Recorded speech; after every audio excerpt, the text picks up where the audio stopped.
अगर हमें इसको डिजाइन करना है फेल करने के लिए, तो Islamabad is the best venue, because वो कंट्रोल में है। कंट्रोल्ड है, अमेरिकी कंट्रोल्ड वेन्यू है, तो अमेरिका को मुफीद था और ईरान के लिए भी मुफीद था कि भाई बॉर्डर, ईरान भी बहुत ज्यादा नहीं चाहता था कि हम ट्रैवल करके कहीं अक्रॉस जाएं, और फिलहाल जो कंडीशंस बन रहे थे उनमें पाकिस्तान ईरान के लिए भी ठीक था, बिल्कुल ठीक था। तो अब सवाल ये उठता है, जब आपके लिए बिल्कुल ठीक है और दोनों पक्षों कोई चीज करनी नहीं है, ईरान भी इसीलिए लाया अपने मॉरल पेडिस्टल को दिखाने के लिए कि देखिए इन बच्चों की आपने हत्या की फर्स्ट स्ट्राइक। मैं आपको बताता हूं, in the dynamics of the war sometimes you make a mistake, but जो आप पहला अटैक करते हैं वो आप चुने हुए टारगेट्स पर करते हैं।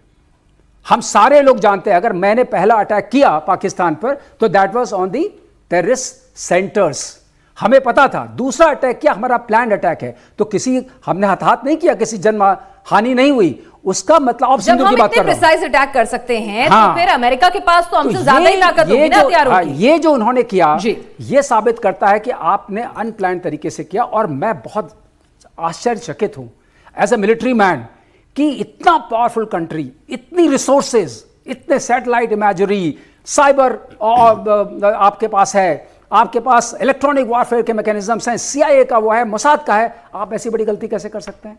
जानबूझकर ना की हो जब तक? नहीं, जानबूझ के नहीं की है बाय द वे, लेकिन गलती की है क्योंकि उस वक्त, अब उसका ये है रहस्य, डोजे चला था बीच में, एक डिपार्टमेंट ऑफ गवर्नमेंट एफिशिएंसी, उसमें लोगों को कम किया गया। उस कम करने में किसी ने इस मानचित्र को देखा नहीं, पहले वहां IRGC का सेंटर था, उन्होंने समझा वही है जो कि पिछले 2-3 साल से निकल चुका था, फिर उन्होंने वहीं जाके मार दिया। आपकी अब इसमें 2 चीजें साबित हुई, एक तो आपकी प्लानिंग इतनी पुअर हो सकती है, सबके सामने खुल के आ गई। दूसरी, आप बिना किसी को कंसल्ट किए करते हैं।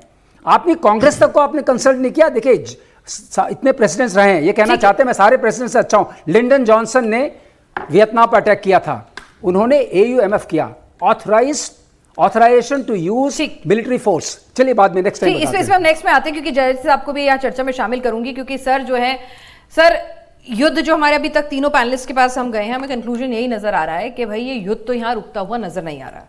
1 दिन 2 दिन 3 दिन किसका पेशेंस पहले जवाब देगा, या कुछ घंटे मिसाइल तो चलेंगी, हॉर्मुज बंद रहेगा, अर्थव्यवस्था का क्या होगा सर? देखिए फिनाज, ये जो आपका जो टॉक्स है, इसका फेल होने का मेजर रीजन क्या है कि हॉर्मुज स्ट्रेट एक मेजर रीजन है, सेकेंड न्यूक्लियर एनरिचमेंट है। जो एक्चुअली ईरान का स्टैंड है, इनका स्टैंड है कि इसको जो हॉर्मुज स्ट्रेट के ऊपर उनका कंट्रोल, आपको मालूम होगा कि ये $2 मिलियन इनका इम्पोज करना है हर शिप के ऊपर। तो मामला है कि आप देखिए जो यूनाइटेड नेशंस जो लॉ ऑफ कन्वेंशन है 1982 का, उसमें क्लियरली लिखा हुआ है कि सेफ पैसेज, जो भी इंटरनेशनल शिप्स आता है उसके ऊपर पूरा फ्री पैसेज होना चाहिए, लेकिन अभी उसमें ऊपर बंद है। रीजन क्या है ना, उनका क्या है ना, ये हमारा टेरिटोरियल वाटर्स में है, तो इससे हमको कंट्रोल करेंगे। अगर कंट्रोल करेंगे तो उसमें एक इंटरनेशनल अनार्की होगा। क्या होगा? There are many states. आज का दिन में देखिए मलाका स्टेट है, स्टेट ऑफ जिब्राल्टर है, स्टेट ऑफ डार्डेनल्स है। क्या एक न्यू डॉक्ट्रिन आते रहेगा आगे इंटरनेशनल पॉलिटिक्स में? क्या एक नया प्रॉब्लम छोड़ के चले गए डोनाल्ड ट्रंप?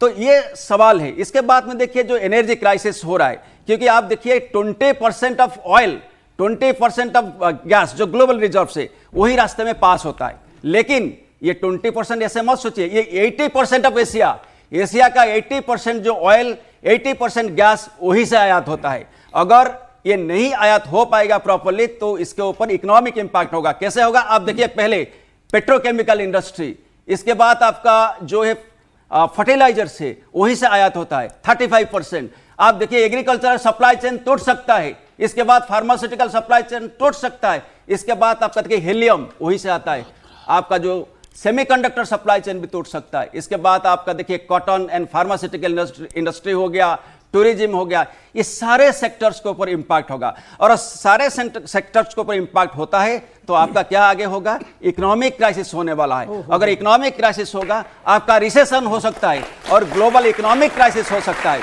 और मैं ये सवाल ये रखना चाहता हूं इधर, और एक चीज, जो न्यूक्लियर फैक्टर है आज का दिन में, ट्रंप और एक मुद्दा छोड़ के चले गए। अमेरिका पहले न्यूक्लियर एनरिचमेंट नहीं करा था बम बनाने के लिए। आप आज का दिन में प्रोफेसर थियोडोर जो है MIT का प्रोफेसर है, वो पेंटागन में थे, उनका स्टेटमेंट है कि with in weeks America nuclear bomb बना सकता है। 90% एनरिचमेंट बहुत बड़ा बात नहीं है। Iran sir, Iran. ईरान हाँ। और ये बोले हैं कि ये इनका एडवाइस है इजराइल को कि आप मत सोचिए कि न्यूक्लियर बम मारने के लिए ईरान के ऊपर, अगर आप करेंगे तो ईरान इसका काफी कड़ा जवाब देगा। ठीक है।